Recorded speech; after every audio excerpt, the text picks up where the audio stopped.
परवीन, तूने मुझे किस इम्तिहान में डाल दिया है? जन्नत बीबी रोते हुए बोली तो परवीन ख्यालात की दुनिया से लौट आई। माँ, मैं आंसू के साथ मदीनवाल जा रही हूँ। क्यों, वहाँ क्या है?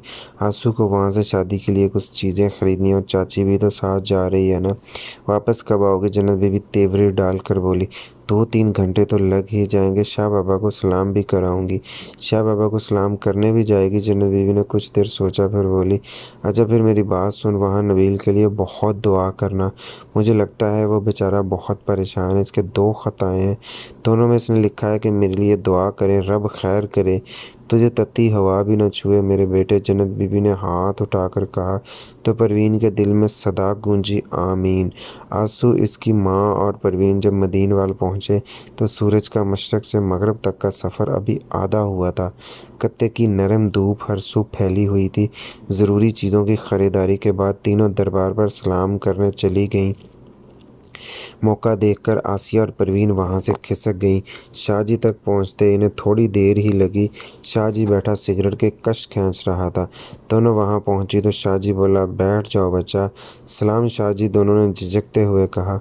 जवाब देने की बजाय शाहजी सर हिलाने लगा। कामयाबी मिलेगी मगर सब्र करना पड़ेगा। शाहजी, मैं यही पूछने आई थी, कब कामयाबी मिलेगी? परवीन हौले से बोली, तो जिस कामयाबी की बात करती है वो कभी नहीं मिलेगी, कभी नहीं। इस कामयाबी का इंतज़ार छोड़ दे, क्यों खुद को रोग लगाए बैठी है? तुझे भी पता है ऐसा नहीं हो सकता, फिर क्यों आंखों में ख्वाब सजाए बैठी है? हाँ, अलबत्ता तुझे दूसरी कामयाबी ज़रूर मिल जाएगी, ऐसा होके रहेगा। मगर शादी, इस कामयाबी के बगैर मैं अधूरी हूँ। परवीन रो दी। कुदरत के आगे किसी का ज़ोर नहीं, किसी का ज़ोर नहीं बचा। शाहजी खुदा से दुआ करे वो मेरी मुश्किलें आसान कर दे। परवीन सिसकी। बच्चा, राह की मुश्किलें आसान हो सकती हैं। शाहजी कुछ सोचते हुए बोला।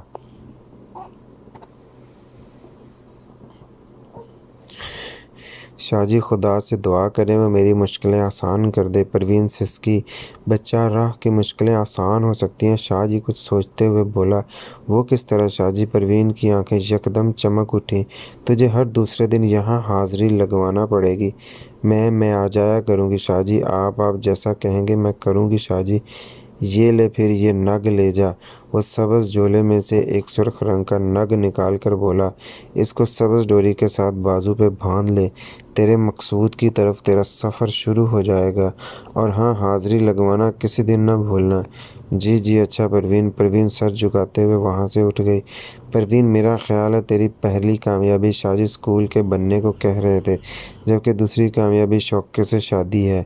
पहली कामयाबी मुश्किल है, जबकि दूसरी कामयाबी मिल जाएगी। इसका मतलब है शौक़े की तेरे साथ शादी पक्की है। आसिया नीची बेरियों से गुजरते हुए बोली। परवीन ने कोई जवाब नहीं दिया। इसके अंदर एक खौफनाक सी जंग छिड़ी हुई थी। इसके मन में एक सोच परवान चढ़ रही थी। वो भाई फजलदीन को ख़त लिखकर शहर से वापस बुलाए और जितनी जल्दी हो सके स्कूल की बुनियाद रख दी जाए। फजलदीन जाते हुए कह कर गया था कि जब अगली दफ़ा आएगा तो स्कूल बनवा कर ही वापस जाएगा। परवीन को नज़र आ रहा था कि इसका इंतज़ार शायद मज़ीद तवालत इख्तियार कर जाएगा। शाहजी ने कहा था, तेरे मकसूद की तरफ तेरा सफ़र शुरू हो जाएगा। वो सफ़र पता नहीं कितना लंबा, कितना सब्र आज़मा था, मगर इसे तो तय करना था। स्कूल बनना इसका पुराना ख्वाब भी था, और फिर इंतज़ार वक्त काटने का ज़रिया भी बन जाता था। वो अपने आप को मसरूफ़ कर लेना चाहती थी। फ़ारिग होती थी तो नबील की यादें इसे डसती रहती थीं, इसे रुलाती थी। अक्सर ज़्यादा सोचने वाले इंसान को माहिर नफ्सियात हमेशा मसरूफ़ रहने का मशवरा देते हैं। परवीन जब घर पहुंची तो सूरज अपनी किरणें समेटने में मसरूफ़ था।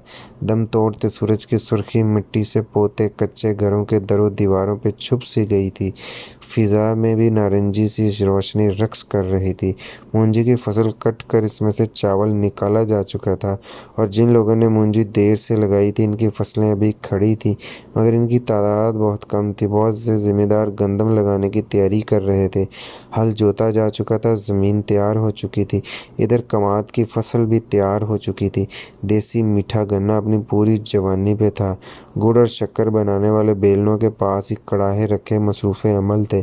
बेलने को चलाने के लिए 2 बैल जोते जाते थे और जहाँ बैल मैसर ना हो वहाँ एक ऊँट काफ़ी होता है।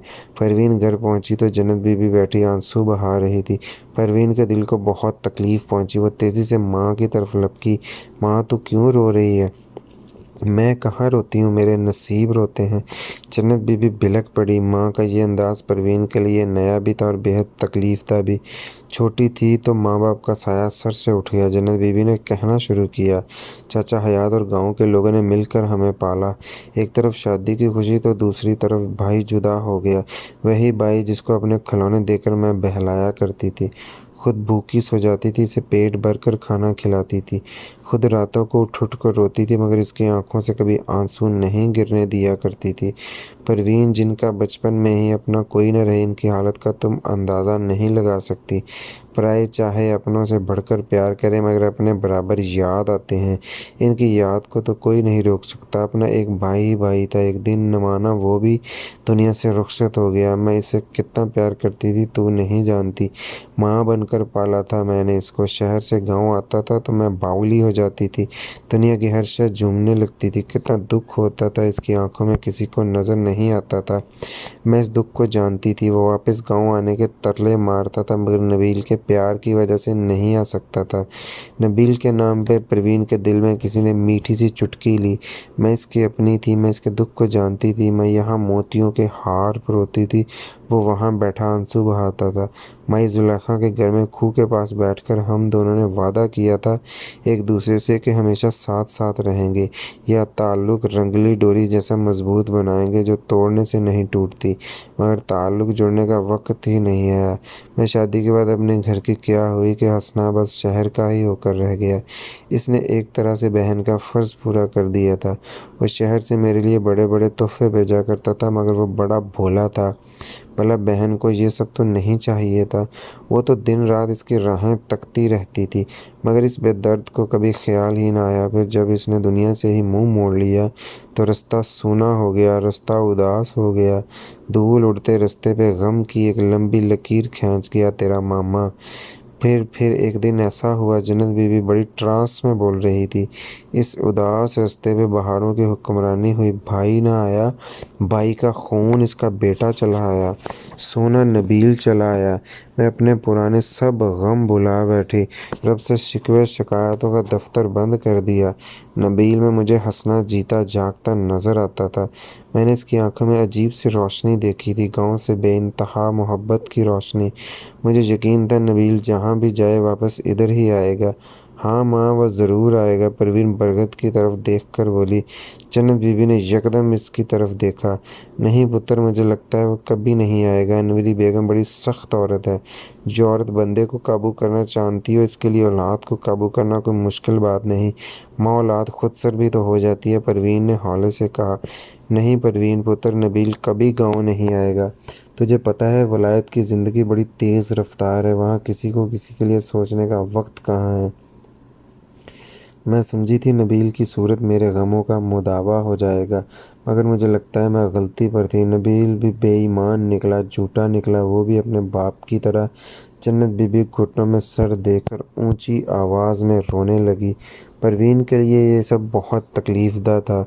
आज से पहले कभी भी इसने माँ को इस हालत में नहीं देखा था। माँ, माँ, खुदा के लिए ना रो, मेरा दिल डूबता जा रहा है। नहीं चाहिए मुझे तेरी हमदर्दी। जन्नत बीबी परवीन का बाजू झटक कर बोली।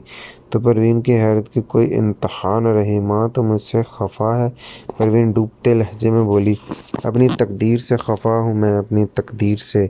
जन्नत बीबी और ज़ोर से रो दी। माँ, ये तू क्या कह रही है? मुझसे कोई गलती हुई है? परवीन बेहद परेशानी से बोली। तुझे सारी कहानी सुनाने का मकसद ये था कि तुझे पता चले मैं कितनी दुखी और परेशान हूँ। हाँ माँ, मैं जानती हूँ, परवीन ने मुख्तसर जवाब दिया। नहीं जानती तो कुछ नहीं जानती, इसलिए तो मेरी जान की दुश्मन बनी हुई है। माँ, ये तू क्या कह रही है? तेरे लिए तो मैं अपनी जान दे सकती हूँ। जितना तूने मुझे सताया इतना किसी ने भी नहीं सताया। आज तक मुझे कांटों पे बस घसीट रही है तू। परवीन भी रोने लगी। माँ तुझे क्या हुआ है? देख परवीन, ना तो शादी के लिए हाँ करती है, ना ही तो इस इनकार के बारे में बताती है। मैं जाऊँ तो किधर जाऊँ? तुझे कोई और तो पसंद है? तो शौके से शादी नहीं करना चाहती, कहीं और करना चाहती है? कुछ तो बता, कुछ तो बोल। माँ मैं शादी नहीं करना चाहती हूँ, कुड़ियों का स्कूल चलाना चाहती हूँ।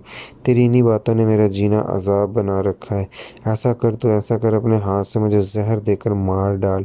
जन्नत बीबी उठ खड़ी हुई और ववेला करने लगी। माँ माँ इधर आ, इधर मेरी बात सुन। परवीन माँ को कंधों से थाम कर अंदर ले जाने लगी। छोड़ दे तू मुझे, तू मेरी कुछ नहीं लगती। जन्नत बीबी ने परवीन का हाथ एक बार फिर से झटक दिया।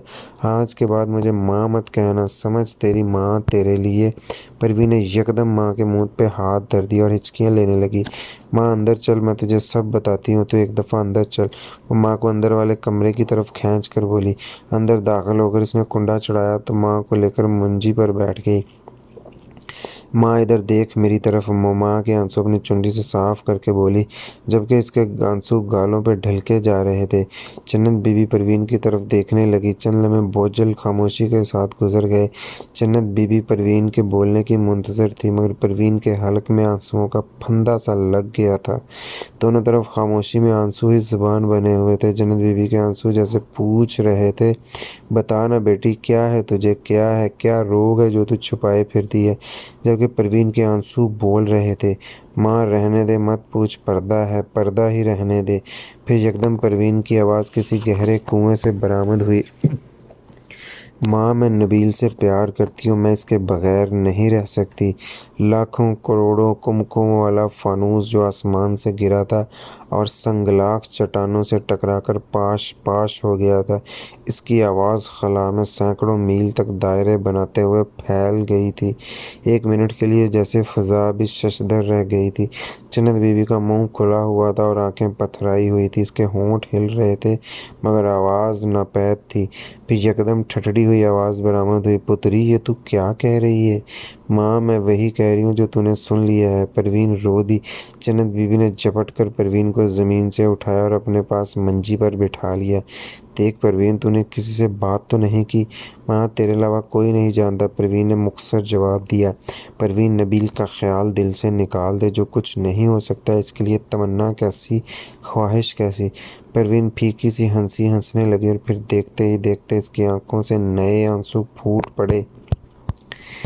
माँ कैसी बात करती है। अच्छा तू एक काम कर, ये ले, ये टोका पकड़। वो अंगीठी पे पड़े हुए टोके को माँ के हाथ में देकर बोली, इस टोके से मेरा सर मेरे जिस्म से जुदा कर दे। ये तू क्या बकवास कर रही है? जन्नत बीबी टोके को परे रख कर बोली। माँ तो टोके से मेरा जिस्म सर से जुदा नहीं कर सकती, तो नबील को मुझसे जुदा करने की बातें क्यों करती है? माँ मैं तुझे आज सब कुछ बता देना चाहती हूँ। मैं इसके प्यार में बहुत दूर निकल चुकी हूँ, वापसी नामुमकिन है। माँ मैं जीते जी मर जाऊँगी, किसी और की दुल्हन नहीं बनूँगी। और अगर वो तुझे ना मिला, जन्नत बीबी जैसे ख्यालों में बोली, तो मैं ज़िंदगी भर शादी ही नहीं करूँगी। माँ परवीन की लंबी आंखों के कटोरे लबालब भर गए। ना ना पुत्र, ऐसी बातें नहीं करते। जन्नत बीबी खौफजदा होकर बोली, माँ मैं इसके बगैर मर जाऊँगी। परवीन के मुंह से चीख की सूरत निकला और वो माँ के गले लगकर धाड़े मारने लगी। वो बहुत देर यूं ही माँ से लगी रोती रही। फिर जब मन कुछ हल्का हुआ तो जन्नत बीबी ने बड़ी आहिस्तगी के साथ इसे खुद से जुदा किया। जन्नत बीबी की आंखें खून रंग हो रही थीं। परवीन, क्या नबील भी तुझको चाहता है? जन्नत बीबी ने ठहर ठहर कर कहा। परवीन के सीने में जैसे भौंचाल सा आ गया। इससे पहले तो ये ख्याल इसके दिल में गुजरा ही नहीं था। इसने ये सोचा ही नहीं था कि जिस दीवानगी से वो नबील को चाहती है, क्या नबील भी इसे इस तरह चाहता है? मगर नहीं, इसने तो कहा था कि वह अपनी होने वाली बीवी से बहुत प्यार करता है। इसकी होने वाली बीवी इसके मामू की लड़की थी। ये सोच के आते ही कोई तेज़धार चीज़ इसके सीने को चीरती हुई गुजर गई। हाँ हाँ माँ, वो भी। परवीन को अल्फाज अदा करने मुश्किल हो रहे थे। वो भी प्यार करता है। जन्नत बीबी अजीब सी नज़रों से परवीन की तरफ देखने लगी। परवीन, मुझे शक तो बड़ी देर से था कि तू इसे चाहने लगी है, मगर मैं मौका के इंतज़ार में रही कि तुझसे पूछूंगी। मगर जब मैंने तुझसे पूछा तो तूने सिरे से ही इनकार कर दिया। मगर एक बात बता पुत्री, तूने मेरे कलेजे में ठंडक उतार दी है।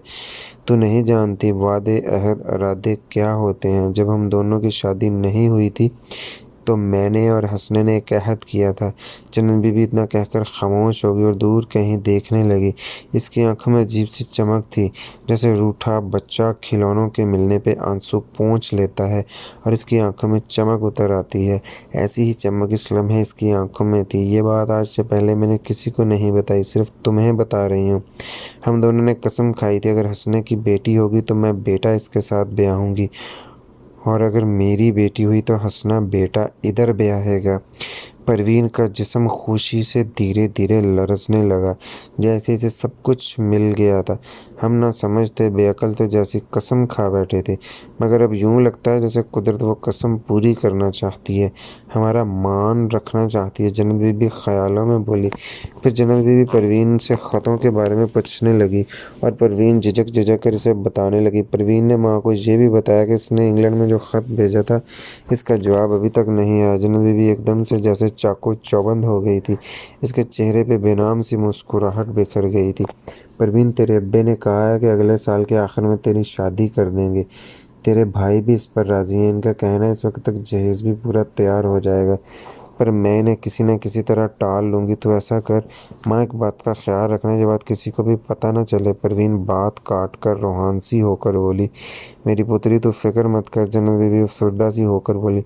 तो ऐसा कर, मेरी तरफ से आज ही नबील को ख़त लिख, देख वो कैसे यहाँ उड़ता हुआ आता है। सच माँ, परवीन की घुटी घुटी चीख निकली। तो दरबार से नबील मांगने गई थी ना? जन्नत बीबी ने परवीन की तरफ तिरछी नजरें करके देखा। परवीन खिलखिलाकर हंसती हुई पलकें झुकाकर कच्ची जमीन पर नाखून रगड़ने लगी थी। फिर जब जाएगी तो मैं भी तेरे साथ जाऊंगी, जन्नत बीबी ने मुस्कुराकर कहा। तो परवीन ने आगे बढ़कर माँ को गले लगा लिया। इसके शफाफ चेहरे पर यकदम से आंसू फैलने लगे थे। वो आंसू न जाने कैसे थे, खुशी के थे या गम के थे, बस कतार अंदर कतार बहते चले आ रहे थे। वो इन आंसुओं को रोकना भी नहीं चाहती थी। इसने बहुत गम सहे थे। अब सुकून इत्मीनानियत की लंबी चादर ने इसके वजूद का अहाता कर लिया था और वह नहाल हुई जा रही थी। माँ, वहाँ दरबार पे एक दरवेश सिर्फ बुजुर्ग भी बैठे हैं, शाह जी कहते हैं वो लोग इनको। आंसू मुझे वहाँ लेकर गई थी, कहते थे बड़े बाकमाल अल्लाह वाले हैं। वो जो बेरियों से परे बैठते हैं? जन्नत बीबी ने पूछा। हाँ, मैं तुझे वहाँ लेकर जाऊँगी। हाँ, कल ही हम वहाँ जाएंगे। पहले तो ऐसा कर, कागज़ और कलम ला और अभी यहाँ मेरे पास बैठकर ख़त लिख। अच्छा, मैं अभी आई। परवीन को जैसे पर लग गए थे। वो उड़ती फिरती थी। जन्नत बीबी परवीन को सीढ़ियाँ चढ़ती देख रही थी। कितनी खुश थी परवीन, कितना इत्मीनान था इसके चेहरे पे। दायरे पे आज बड़ा रश था, बड़े बूढ़े सारे ही बैठे हुए थे। गर्ल्स स्कूल के लिए रायशुमारी की जा रही थी। 30-35% लोग स्कूल के हक में थे, जबकि बाकी लोग स्कूल के हक में नहीं थे। इनका ख्याल था कि स्कूल खुलने से बेहयाई फैलेगी, बच्चियां घर बैठी अच्छी लगती हैं। यार सज्जनों ते मित्रों, चाचा हयात ने कहना शुरू किया, तालीम बड़ी अच्छी शय है। अब तो शहरों में जो लड़की पढ़ी लिखी ना हो, इसे रिश्ता ही नहीं मिलता। शहरों में हर तरफ कुड़ियों के स्कूल ही स्कूल खुल रहे हैं। ये बच्चियां बालड़ियां पढ़ लिख के सियानी और समझदार हो जाएंगी। यही बच्चियां ही हैं तो जिन्होंने कल को नई नस्ल की रखवाली करनी है। रहने दे चाचा, पढ़ लिख कर तो दिमाग ही खराब होगा कुड़ियों का। एक दूसरे को खत पत्तर भेजे जाएंगे। इस पढ़ाई लिखाई में बड़ी खराबियां हैं। दीनू मोची बोला। अरे नहीं है मूर्खा, तो गलत पासे क्यों जाता है? ये क्यों नहीं देखता? वो छोटे बच्चों को पढ़ाएंगी, तेरा कोई ख़त आएगा, इसे पढ़ेंगी। तुझे किसी को पैगाम, कोई सद्दा देना होगा तो तू उनसे लिखवाएगा, अखबार पढ़ के सुनाएंगी। सरकार का कोई काम होगा, इसमें मदद करेंगी। यार पढ़ाई में बड़ी बरकतें हैं। सदीक टिंड भी बोला। ये बहस रात 10 बजे तक जारी रही, मगर कोई खातर ख्वाह नतीजा ना निकला। स्कूल से इनकार करने वाले अक्सर लोग तो नीम रजामंद हो गए, मगर सबसे बड़ा सवाल ये खड़का हुआ कि सियालकोट जाकर कागजात कौन तैयार कराएगा, पैसा कौन मंजूर कराएगा। चौधरी बहिश्त अली अभी शहर से नहीं लौटा था। अगर वो यहाँ होता तो इस मंसूबे में पूरी पूरी टांग अड़ाता। अब जबकि गांव के सब लोग नीम मुत्फिक हो गए थे, इसलिए चौधरी बहिश्त अली को अपनी बात मनवाने में खासी दिक्कत पेश आनी थी। आखिरकार ये मीटिंग इस बात पर इख्तिताम पजीर हो गई कि अगर गवर्नमेंट की तरफ से रकम मंजूर हो जाए तो स्कूल बनने में किसी को एतराज़ नहीं होना चाहिए, और अगर ऐसा ना हो तो स्कूल के मामले में खामोशी ही इख्तियार कर ली जाए। परवीन को जब रात को यह खबर दीन मोहम्मद के ज़रिए पहुंची तो वह बड़ी दिल गिरफ्ता हुई। इसको ये फ़िक्र खाई जा रही थी कि कोई ऐसा बंदा नहीं था जो सियालकोट जाकर ये काम कर सकता। किसी को क्या मुसीबत पड़ी थी कि सियालकोट के रोज़ रोज़ चक्कर लगाने की मंजूरी के बगैर स्कूल बनना भी नामुमकिन नज़र आया था। इसी परेशानी में कई दिन गुजर गए। एक दिन जब परवीन परेशानी के आलम में आम के रुखों से होती हुई कब्रिस्तान की तरफ चली जा रही थी, वह भी कब्रिस्तान से चंद मिनटों की दूरी पे थी कि इसका टाकरा शौके से हो गया। परवीन ने जल्दी से चुंडी सर पे दुरुस्त की, सीने पे फैलाई। परवीन को देखकर शौके ने निगाहें नीची कर ली थी। परवीन तो किधर जा रही है? सलाम के बाद शौका आहिस्ता से बोला। वह बस आम के रुखों की तरफ गई थी, अब घर जा रही हूँ। परवीन ने नज़रें झुकाकर कहा। मैं डब्बू मुट्ठी की तरफ गया था, अभी इधर से ही आ रहा हूँ। परवीन की चीख निकलते निकलते रह गई। सुना है इधर तो कोई नहीं जानता। न चाहते हुए भी परवीन के मुंह से निकल गया। क्यों, इधर क्या है? बड़ों से भी यही सुना है, जो उधर गया वापस नहीं आया। फिर देख लो, मैं तो आ गया हूँ, तुम्हारे सामने खड़ा हूँ। शौकत चंद लम्हे खामोश रहा, फिर बोला, बस ऐसे ही लोगों ने बातें बना रखी हैं। और राइफल कंधे से उतार कर बातें करते हुए बोला, मैं खरगोश का शिकार खेलने गया था, काबू ही नहीं आया। आप इतने छोटे से जानवर को मारते हैं, तरस नहीं आता? परवीन बीबी, जब हम भगाते भगाते इसे तरस नहीं आता तो हमें क्यों तरस आए इस पर?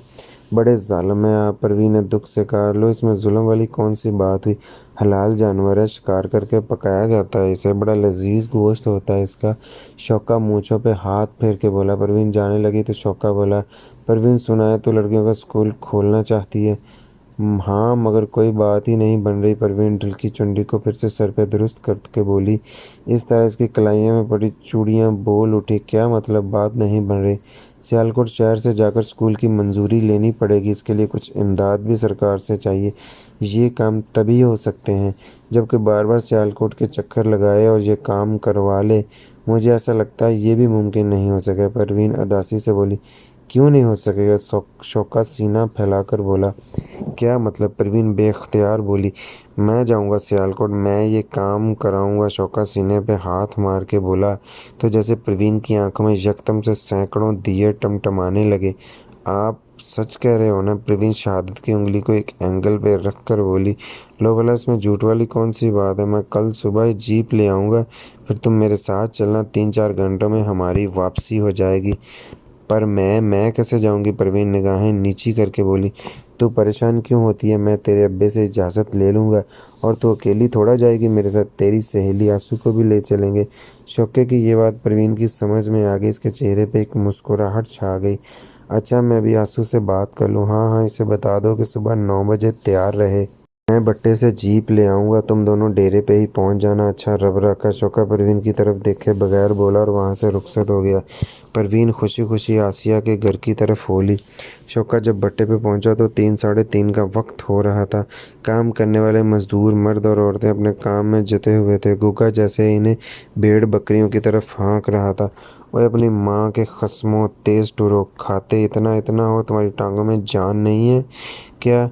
ओए छोटी, तेरे अंदर किसका तखम है जो यूं मोटक मटक कर चलती है? शौके को अपनी तरफ आता देखकर गोगे की गालियों में शिद्दत आ गई। शौक शौके को अपनी तरफ आता देखकर गोगे की गालियों में शिद्दत आ गई थी। ओए सोर के हड्डों, ये ईंटों की पाल सूरज डूबने तक पूरी ना हुई तो तुम सबकी चमड़ी उतरवा दूंगा। ओए माठू, तू तो यहाँ बैठा क्या कर रहा है? हर वक्त जोरू के साथ जुड़ा रहता है। काम करते मौत क्यों पड़ी है तुझे? वो यूं ही सबको नंगी गालियां दिया करता था। ओए छठ गोगे, इधर आ, मेरी बात सुन। शौका गजदार आवाज में बोला। हाँ हाँ जी जी साहब, फरमाओ। जीप का क्या हाल है? ठीक ठाक है। हाँ जी से क्या होना है? वो थोड़ी दिन पहले इसका रेडिएटर लीक था ना, वो अब ठीक है? हाँ साहब जी, वो तो मैंने अगले दिन ही छछरवाल से ठीक करा लिया था। सुबह सियालकोट जाना है, इस पर इसको चेक चुप कर ले, खैर है ना छोटे साहब? खैर ही तो नहीं है गुग्गे, शौका पुरसोच अंदाज में मुस्कुराया। इधर आ मेरे पास बैठ, मंजी पे तुझे बताऊं। शौका इसे अपने पास बिठाकर कुछ देर खामोश रहा, फिर बोला, गुग्गे तुझे पता है ना, मैं तुझसे हर बात कर लेता हूँ। आपकी खास इनायत है जी मुझ पर, नहीं तो बंदा किस काबिल है। अनायत के घोड़े सुन मेरी बात। शौका बुरा मुंह बनाकर बोला, तुझे पता है ना, मेरी माँ बचपन में मुझे अकेला छोड़ के चली गई थी। पता नहीं किधर गई, चल छोड़ इसे। मैं जो बात तुझे बताने लगा वो ये है कि मैंने आज तक किसी से हार कबूल नहीं की, अपनी मन मौज की ज़िंदगी गुजारी है। मैंने जो चीज़ चाही हासिल कर ली, जिस शय की तरफ हाथ बढ़ाया वो मेरे कदमों में ढेर हो गई। इनकार मेरी रगों में आग लगा देता है, नहीं का लफ्ज़ मेरी ज़िंदगी में है ही नहीं। मैं आपकी बात समझा नहीं जी। कुत्ते के बच्चे, सब्र कर, मेरी बात पहले गौर से सुन। शौके का लहजा बड़ा खौफनाक हो गया था। गुग्गे को यकदम जैसे चुप लग गई। पहले पहले तो परवीन का जिक्र किया करता था और मैं खामोशी से सुन लिया करता था। अब्बे ने एक दिन मुझसे बात की कि परवीन से अच्छी कुड़ी पूरे पिंड में नहीं है, बल्कि आसपास के पिंडों में भी नहीं है। इसने मेरी शादी परवीन के साथ करने की ख्वाहिश का इजहार किया। मैं भला क्या कहता, मैंने हाँ कर दी। हाँ करते हुए मुझे ज़रा भी देर नहीं लगी, क्योंकि ये कोई ऐसा फल तो नहीं जो मैंने पहले कभी ना खाया हो, ऐसा फ्रूट तो नहीं जिसका जायका मैंने ना चखा हो। जी जी बिल्कुल साहब जी, कोका दांत निकाल कर बोला। हाँ तो मैंने हाँ कर दी, पर तुझे क्या पता कि कबूतरी बड़ी तेज़ है, हाथ ना आने वाली कबूतरी है। आंसू ने मुझे पूरी रिपोर्ट लाकर दी कि परवीन मेरे हाथ आने वाली नहीं है। इसकी क्या मजाल है जी आपके हाथ ना आए, गुग्गा गुस्से से बोला। ओए मूर्खा मेरी बात सुन, पहले मुझे परवीन में इतनी दिलचस्पी नहीं थी। शादी भी तो एक जंजाल ही होता है ना, जब बगैर शादी के ही मौज मेला है तो शादी का फा पाने की क्या ज़रूरत है। हाँ जी, फिर शादी का फा पाने की क्या ज़रूरत है, गुग्गा तनक कर बोला। पर अब ये ख़्वाब पाना ही पाना है। जो चीज़ मेरी पहुँच में ना आए वो मेरे लिए ज़िद बन जाती है, और मैं अपनी ज़िद पूरी करके ही रहता हूँ। परवीन ने मुझसे शादी से इनकार किया है। अब परवीन मेरी मजबूरी बन गई है। परवीन अब सिर्फ़ और सिर्फ़ मेरी होगी, और कोई इसका ख़सम नहीं बनेगा मेरे सिवा। पर छोटे साईं, अगर गुस्ताखी माफ़ हो तो एक बात कहूँ। हाँ बोल। परवीन ऐसी कुड़ी नहीं है जो धमकियों या किसी और तरीके से मान जाए। वो प्यार से मानने वाली कुड़ी है। मैंने बड़े करीब से देखा बालाया जी से। धमकियों या डरावे से ही मनाना होता तो कब की मान गई होती, मगर ये सब मेरी शान के खिलाफ है। मैं इसे मोहब्बत के ज़ोर पे हासिल करूँगा, देख लेना तुम। छोटे साईं, आप ऐसे ही परेशान हो रहे हैं। ये तो पका हुआ फल है जो आपको आप ही आपके कदम में आ गिरेगा। आपसे अच्छा और खूबसूरत लड़का इसे और कहाँ से मिलेगा। शौका रौनक से भट्टे से परे फैली पैलियों की तरफ देखने लगा। तू ठीक कहता है गुग्गा, वो पका पकाया फल है। वो बड़ा रोशन दिन था। शौका कल्फ लगा सफ़ेद सूट पहनकर जीप में बैठा दायरे पे परवीन और आंसू का इंतज़ार कर रहा था। इसे ज़्यादा इंतज़ार नहीं करना पड़ा। परवीन और आसिया गांव की तरफ से चली आ रही थी। शौके ने आईने में अपना चेहरा देखा और सीधा होकर सीट पर बैठ गया। बात शौके, हमें ज़्यादा देर तो नहीं लगी। आंसू जीप की पिछली सीट पर बैठते हुए बोली, नहीं मैं भी अभी आया था, बस कुछ तैयार श्यार होने में देर लग गई थी। शौका जीप को चलाते हुए बोला, बा एक बात तो बता, इतना तैयार श्यार होने की क्या ज़रूरत थी। आसिया ने शौके को छेड़ा।